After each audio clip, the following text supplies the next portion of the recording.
You can't just start anywhere. You have to start in a specific order of things. Is if you put things in the wrong order, you can't fill the bucket as much. It's very similar to energy healing. If you're crazed, you can't make a decision what to do about money, right? When you just overspent and you're terrified. Looks like, here's the chakra, here's the first approach I can take to get to balance. That's it. That's all it is. It's very simple.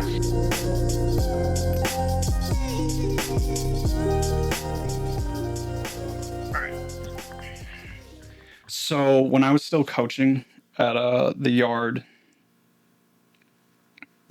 one of the biggest problems we would run into is everybody would leave, like any gym, everybody would leave their shit out everywhere. So people would, specifically like the dumbbells were the worst. So, you'd have your dumbbells 5, 10, 15, 20, 25, all the way up to I think we got up to 95 or 100 pounds.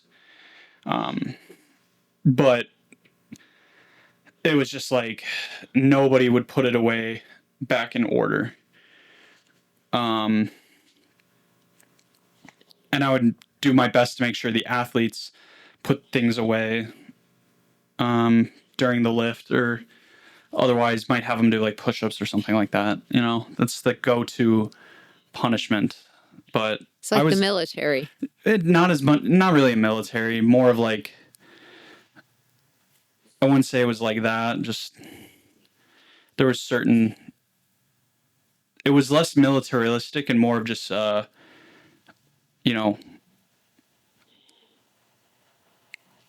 outcomes and consequences more so. Not it wasn't this yelling at you of hey, you guys know the rules around the place.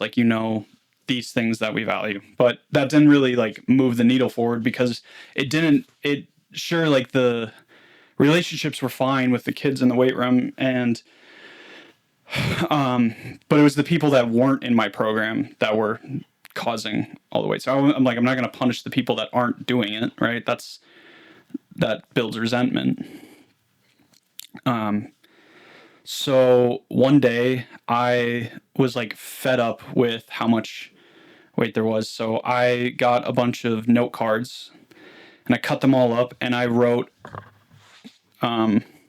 weight from 5 up to 100 and whatever pounds we had.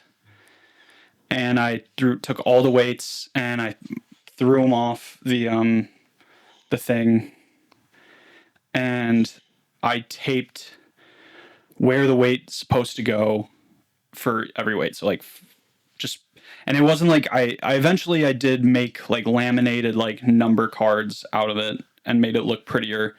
But I literally just duct taped or did electrical tape with handwritten pen on there. And me and another couple of college athletes, they helped me put it back. And lo and behold, we did not have I think maybe if we had one, it was one issue for the rest of the time there with the weights going back to the right spots. You made it easy for them to know where to put them. Yeah, it was the environment created the outcome. Right. Instead of trying to change people's behaviors, I created a new environment that elicited. That makes a lot of sense. That works with energy healing the same way. Behavior. It's very similar to energy healing. Yeah. Which I guess is the point of the model that starting to adapt of an actual systemized approach to these things, because that is a very systemized way of doing something. And I did the same thing with everything else. I made it clear where things were supposed to go. I created note cards of bands, miscellaneous items, weight attachments, plates. Everything had a plate. And it wasn't super hyper vigilant. It was just, it's very much what we've done to the upstairs of everything has started to we've started to put a place to everything. Yes. It doesn't have to be the cleanest thing in the world, but it is containered and organized. Which is what we're developing in my energy healing business, that will start with an assessment, kind of both a very complicated one and then a simple one, but to help people figure out really the containers in energy healing. One of them, there's many of them, but they tend to be either the physical body or the subtle body. Yeah. And I like to use the chakras because those include parts of the physical body and also cover psychology and spirituality too. So what I'm thinking of is what we're setting up within the business is an ability for somebody to say, okay, what's the primary chakra that's the issue that I'm really focused on, that I'm working on?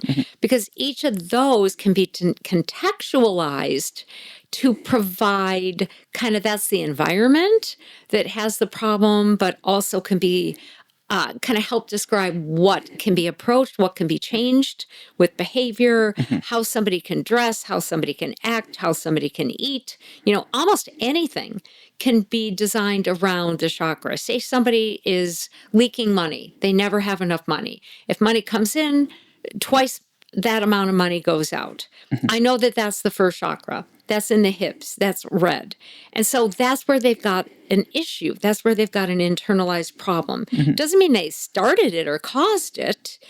I know that if there's a really major first chakra issue, it develops in the womb to 6 months. So they're certainly not responsible for it, but they have to be responsible to the fixing of whatever's happening there. So being able to start there, you could say that's the environment that has the problem.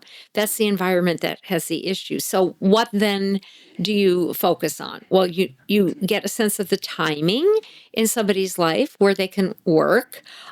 You get a sense of even the color that they might want to wear when they're working on it. We know that the first chakra is about physicality. So now the person needs to be very careful about where they find themselves physically. If they've got a money issue because they're gamblers, you've got to absolutely avoid gambling places. You need to be around people who are going to be supportive, like Gamblers Anonymous, who are going to be supportive of not going out to the racetrack or turning on that kind of online gambling kind of places. So once you get into what's going on, you can set up your physical environment, your attitudes. You have a sense of how to talk to yourself. You know what kind of people to be with or to stay away from. So that's how we adapt the chakra system to what you're talking about. What are the labels? And what does that tell you about the cause of an issue, the type of an issue? What do you do about it, practically and energetically? Yeah. So I have my phone pulled up because I think within that, the thing that I wanted to discuss more about is the order of operations. Because you can't just start anywhere. You have to start in a specific order of things. There's a great philosophical story about a professor that brings in rocks, gravel, sand, and coffee in a jar. I'd start with coffee. Go ahead. Yeah, but that's okay. So you'd start with coffee. If I don't drink coffee, if you made it tea, I'd start with tea. Sure. I want my caffeine. That would disrupt the order of operations. Oh. Because if you put might keep me awake. Because here's the story is you take the big rocks and you put them in the jar, and then you would ask the class, is the jar full? And most people will say, yeah, you can't put anything more in there. Of course you can. But then you put the gravel, right, and then the gravel fills in the gaps. And then they would ask, well, can you fit more in there? No. And then you put the sand in there, and then the sand fills in those gaps. And then you pour in the coffee. And in the story, it's like, well, there's always time for a coffee, right? There's always time to get a coffee with somebody. But the whole point of the story is if you do what you did first, you put the coffee in first. I would be drinking it. Yeah, but the point is if you put the things in the wrong order, yes, then you can't fill the bucket as much. So for me, for example,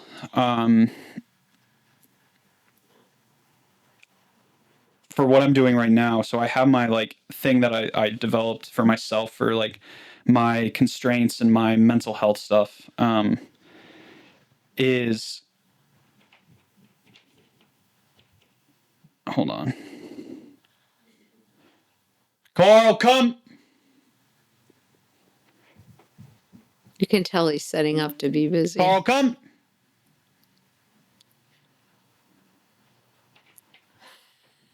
Carl, come. Carl, come. Is the door open? Yeah. Yes. Come here. It's okay. You're not in trouble. You're not in trouble. Good boy. Good job. Good job. Okay. Anyways.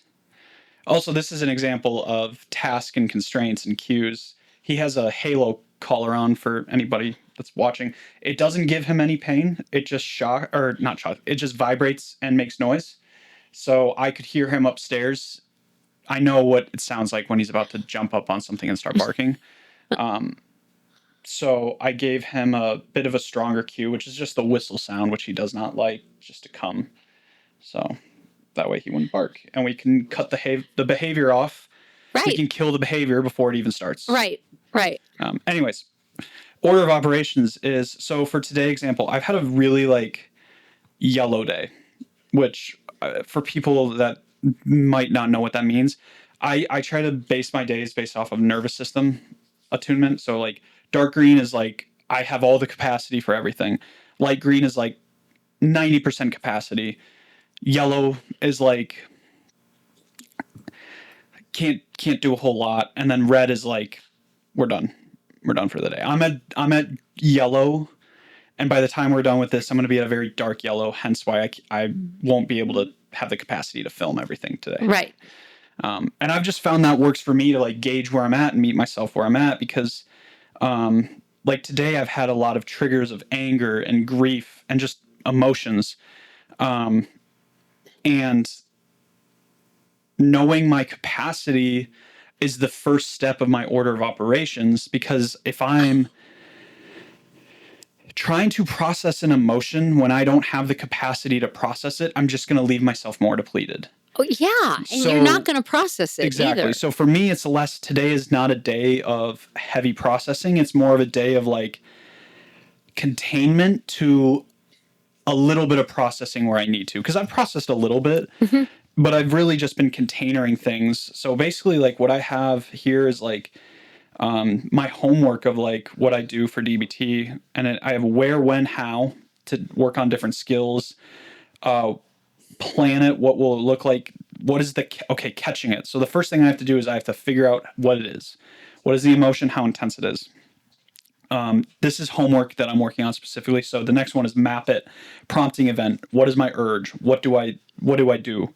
Check the facts. Does this fit the facts? Does the emotion and reality work together?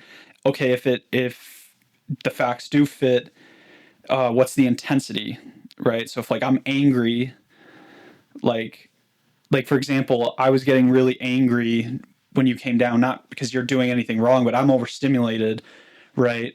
And my anger, while maybe justified because I'm overwhelmed or I do feel annoyed, the intensity is probably higher than it needs to be. Okay, justified, too hot, not justified, and then opposite action. And this is more of the specific homework that I'm working on. And then close the loop. And this is the important part of what is my intensity after? Did it work? And then just checking off some of the skills. But I have a very systemized approach to it where it's yes, I'm using constraints. I'm setting where I'm going to do it, how I'm going to do it, the different ways I can do it. So I'm building my toolbox out. But I'm also doing it where it's now one of the constraints is to do it backwards, but that's backwards. Yeah, doing it from step 6 to 5. But that being said, it's for the most part though, it is a ordered approach where it's if I start trying to solve a problem in emotion mind before I've kind of justified validated the emotion and cooled the emotion down. Yeah, you're just going to create a mess. I'm just going to keep spinning more and more in circles. So I guess my question is what is for you, it doesn't have to be much, right? It can be in weightlifting, another example of order of operations would be You do your heavy compound lifts first, and then you go down to your smaller ones. You do the things that are going to take the most amount of energy, and then you fill in the gaps from there. So I'm going back to the chakras as an organizational system.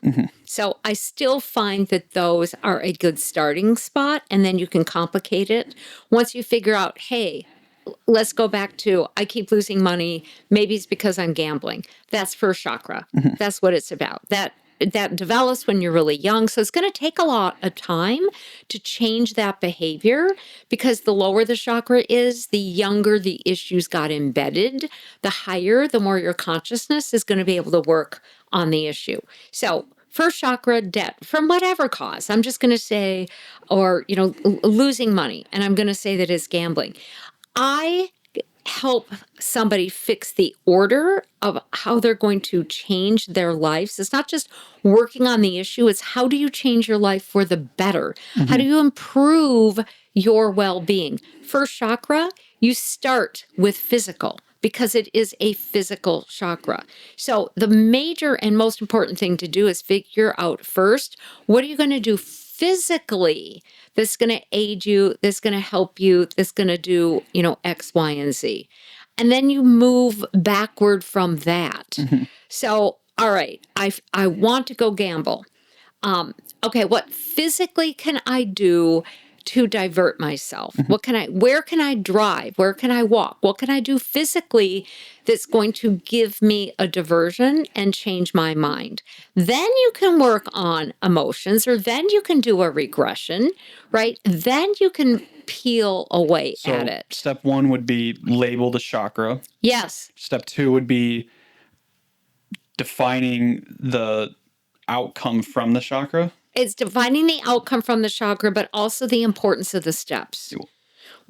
Because if your chakra that's got the injury is physical, the first thing you're going to do to help heal it, or to prevent yourself from acting out in a way that doesn't help yourself, from taking a drink, from gambling, from turning down a job that could make you money, whatever it might be, it's based on that chakra. You have to do something physical.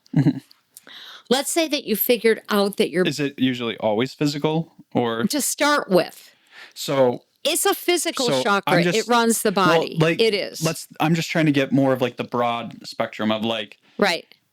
Say somebody's like 8th chakra. So it's 8th chakra, and then step 2 is what? Okay, but I'm just getting at what's your role, what's your operational, what's in charge first. Yeah. Let's not start with 8th chakra, because that one's really complicated. Okay, so if somebody's saying, I don't have money, you put your order of how to impact that. First, you have to do something different physically when you're triggered or whatever is happening. Then you start going into the psychological deep dive. And I can give people the kind of what's most likely going to appear in the psychological deep dive. I can get them all the way down to figuring out the cause of what's happening, but you don't jump into that. First, you do physical, then you look at the deep psychological imprints, then you go back into the causal component. Because unless you deal with the issue where it's presenting and have that be your first act of operation, you're just going to sabotage yourself. Okay. So what I'm hearing then is the first step is labeling the chakra that's being impacted. Then look at labeling the physical symptoms that are occurring from it. No, then you go into the chakra. Every single chakra has a different veneer that is the most important aspect of that chakra. So let's say you're constantly negating yourself. You've got really low self-esteem. Let's say you're talking about really low self-esteem. I know low self-esteem, there's causal factors that predate the 3rd chakra, but that issue sits in the 3rd chakra, which is a mental chakra. So you're talking about operational mode. What do you work on first? If I've got low self-esteem, the very first thing, or somebody does, I'm going to say that's 3rd chakra. I know when that develops is 2.5 to 4.5, but I don't just regress them to 2.5 to 4.5.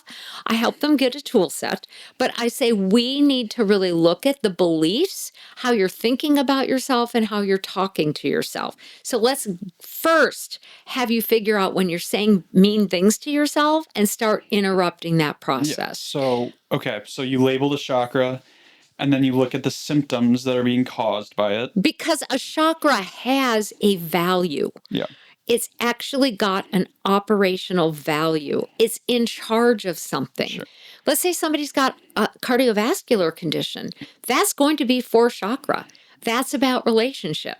So the first thing, if you want to catch yourself, the very first, you're just trying to talk about an order for kind of working through the issue.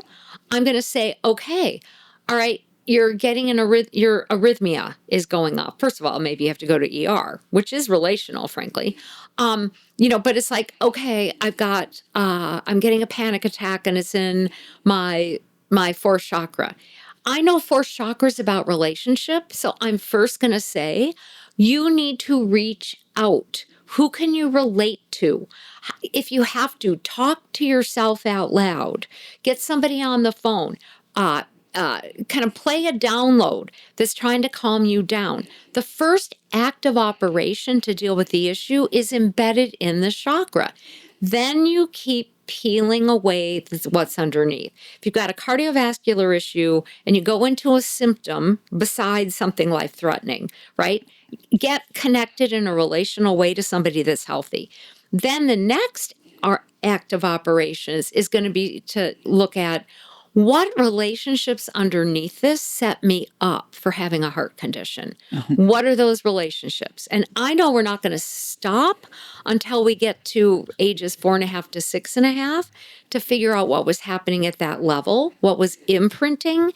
And then that's where the deep work is. But you're bringing up, what do you first do? How do you set up an environment where you can deal with the issue? The chakra gives you the clue. Yeah. So what I'm hearing, because I think I'm a good litmus test for like how easy a model like this would be for you to follow. And this could be real model development that people are watching in real time. Right. Is labeling the chakra. Yep. And then labeling the symptoms that are causing it. Right. That are revealing that's the chakra. Whatever it is. They're revealing this is the chakra. Then you treat the symptoms. Treat the symptom right away. So step 1 is label the chakra. Yes. Step 2 would be treat the symptoms. Right. And step 3 is understand where the symptoms would come from. Exactly. Okay. And that step 2 is just so you get out of pain long enough to do the deeper dive. And that makes sense because like there was I would have a similar conversation in athletics of like, I would always tell people foam rolling doesn't do shit to your body physiologically. Yeah. Right? Like you could foam roll every day for the rest of your life and you might feel better after for like 15 to 20 minutes. But from like a grand scheme of things, the muscle tissue itself, nothing's going to happen. Right. It's the same thing with like you love massage, right? Physiologically, from the muscle tissue standpoint, there's no benefit to it. The tissue won't change its structure. You need a lot of stress to do that. But what it does help you is physiologically get to a more relaxed state. Exactly. And that has value. Exactly. But anyways, my point being is like we talked about, like I've rehabbed most of my injuries myself. So like, a while back when I was coaching at Upper Iowa, I was doing a squat variation and I made a bigger jump than I probably should have with the risk of the exercise. And I pinched a nerve in my back and I couldn't walk for a few minutes. That's scary. Yeah, it was really scary. And I had just got done. I was supposed to have a velo day on Friday. It was a Monday. I was supposed to have a velo day on Friday. And, I couldn't walk. And I did things that weren't going to make me stronger, but it's very similar where it's like, okay, if I can treat the symptom by doing movement, I can get my nervous system to chill out. So like maybe I would do like wall assisted squats, right? Like is that enough stress to build back my muscle capacity? No. But it is enough for me to do it and for me to show my nervous system I can do this thing without like dying. Right. And that will turn the pain perception of my body down. Right. And then I could go lift. Right. And when I did the lift, yes. then I was actually getting this tissue stronger again. Exactly. So let's say somebody feels really out of sync. They're just disharmonious. They can't figure it out, but they're out of harmony. They just can't get it together.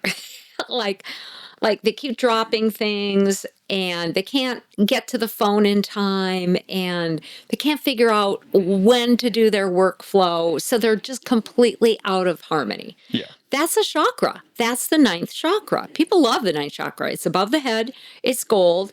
It's got key codes in it that really get us evened out and enable us to get into harmony, body, mind, and soul within the system.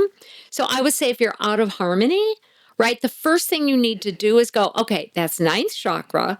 That locks into the diaphragm.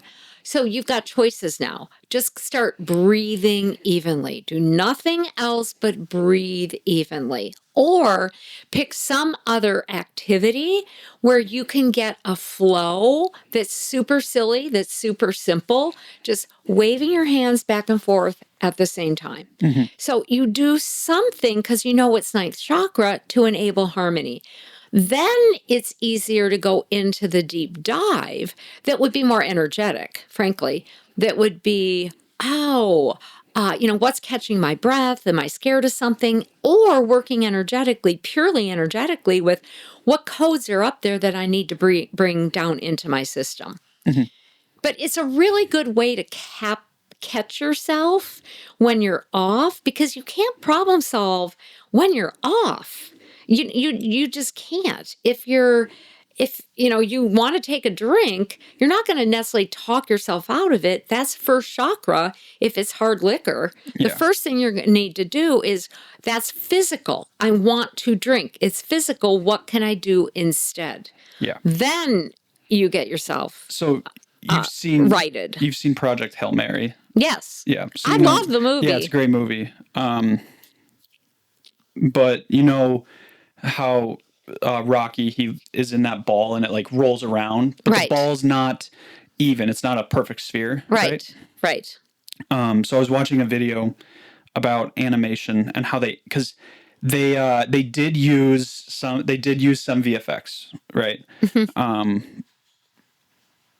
They did use VFX. While they did use him as a puppet, they did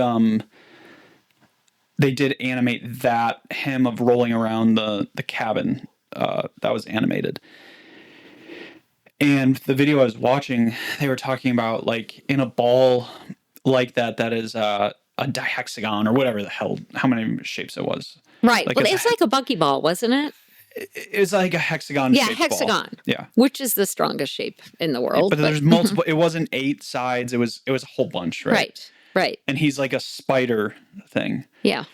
So they talked about like, how do you even go about animating something like that? Because basically what's going to happen is he's going to push the ball and then the ball is going to move, but it's an uneven surface. So then the ball is going to move unevenly. Yeah. And then he's going to have to shift his center of mass to account for that. Exactly. He's got to keep adjusting. So he's adjusting and they ask like, well, you can't animate the ball first because how the ball moves is going to be dictated by him or where the ball goes. Right. But then how he moves will dictate how the ball moves. Well, the ball will dictate how he moves. True. So, and me and my EMDR therapist had a conversation about this but that's the whole point of like, that's how they animate it. They do one step and then the next one. Yeah. They move the ball, then they move him. Yes. They move the ball, they move him. And they do that over and over again. So it's like this and that, because then you're seeing that like both, it's a symbiotic relationship between the two where they both interact and shape each other. Yes. And that's what I think like what you're talking about was, I remember a couple months ago, I had a really big meltdown and a lot of grief come up all at once at like 12:30. Right. And I texted my DBT therapist for coaching and I'm sending these like really emotional voice notes about like all this grief and stuff. And then she's like, well, what do you want me to do about it? And I was like, well, I just like, I don't know what to do. And she's like, go do TIP, which is just like it's a regulation. Right. It's like an emergency regulation thing. And she's like, there's nothing, you're not going to solve anything at 12:30 in the morning while driving. That's what I'm saying. Yeah, First, do something. You got to You know what we're doing is creating a product here. Yeah. This is a really good quiz to give people, here's what you do to interrupt your cycle. Yeah. And that's we're creating a product here. Yeah. And that's the thing that I'm getting at is like, it's not you do one thing and then you continuously do it. It's like you do tip. You get down to a base. You do the thing to get to a baseline. Right. And then you evaluate from there. I'm talking, we've got a product here, which is like, which chakra is off? Here's what you do to just get break even. Mm-hmm. It really is a very easy, actually it's an easy product for me to develop. You're going to want me to do it. Sure. We're going to want to accompany this. It's very easy. It's just, you can't do anything if you're crazed. You can't do anything. You can't make a decision what to do about money, right? When you just overspent and you're terrified. Yeah. Yeah. You have to be at a certain level. A break even. I'd say baseline. It's a baseline. That's really what we're developing here is the first, get to baseline. Yeah. So I like the 3 steps of like label the chakra. Yeah. Get to baseline. Solve the symptom. Yeah. And then solve the deeper problem. Exactly. That's really what we're talking about. Yeah. And I think where people get hung up on that too is like, they're like, well, I did that. And then you do that every day then for basically the rest of your life. And eventually the symptoms might decrease and you don't have to do it as much. But or you don't get as freaked by them. Yeah, but you might do that for 10 minutes. Exactly. And sometimes I think there is a caveat where it's like the nuance then is like in step 3 of like solve the deeper problem. I think sometimes that can be saying, I cannot solve this problem right now, so I'm going to put this aside. I'm not going to forget about it. That's what the container is for. It's saying, It's like me being like one of my, like I'll use myself for an example. Right. Okay. One of my triggers today was like, the dogs are barking, you're coming in and out, Trisha's coming in and out, and there's like all the stimuli, and I just want my own space. Right. I just want my own silence and my own space. Right. So, and I'm really dysregulated. So I did tip, go outside, I calm down, come back to baseline, and I recognize like the problem that I'm trying to solve is not a solvable problem yet. Right. Because the thing I have to get before I get my own space, like my own apartment, my own things, is like find a second job. Right. And I am doing the things I can do for that, but that's just a matter of wait. So it's like, it's one of those things where it's like, is there a solution to my problem? Yes, I get my own place, but I can't solve that problem yet because I'm not there yet. So can I put in chakra language what you did? Yeah. You're dysregulated because you literally have too many living forms in your space. Yes. You need space. Yeah. Space is 10th chakra. Sure. Environment is any environment, inside, outside is 10th chakra. Yeah. You said, I need to go where there's no living beings. I don't care if it's a bird in my environment. Well, and what I also did was I put in my loop earbuds that were like, right. Yes. So I didn't hear anything. But you literally did a 10th chakra solution, which is to go to a space where you're not being overstimulated. Yeah. So it's a 10th chakra. You're tired of having all of us around you all the time. You can't solve the bigger issue, but you can look at the symptoms and then you can solve for the symptom in the moment, which is to go someplace where it's quiet. Yeah. That's 10th chakra. Yeah. That's what our new product is just going to help people problem solve more instantaneously. And like you're saying, you may just need to do it over and over and over until you can really solve the real issues. Yeah, because I think to that point is like this will be a perpetual issue until I get another job. And get your own place. And get my own place. And that is a problem that I can solve, but I can't solve it yet because I'm trying to solve the problem of getting the other job first. And isn't this just real life? Yeah. And that's to the other point is like, well, I mean, we just talked about how I took myself out of a job candidacy because of misaligned values. Right. You chose not to solve the problem with a job that wasn't going to fit. Well, a job that was going to create more problems than it would solve. Exactly. But I guess that's just like then being able to step back and see the situation of like, I'm in a very fucked up job market, right? Especially like for Gen Z, if anybody that's Gen Z is listening, Right. entry level jobs are getting suffocated. 9 months to get one. Well, the problem is the entry level jobs Right. are getting suffocated. So a lot of workers right now are looking at people like myself, where I have the skill set and the knowledge base to do the job, but the resume doesn't tell you that. Right.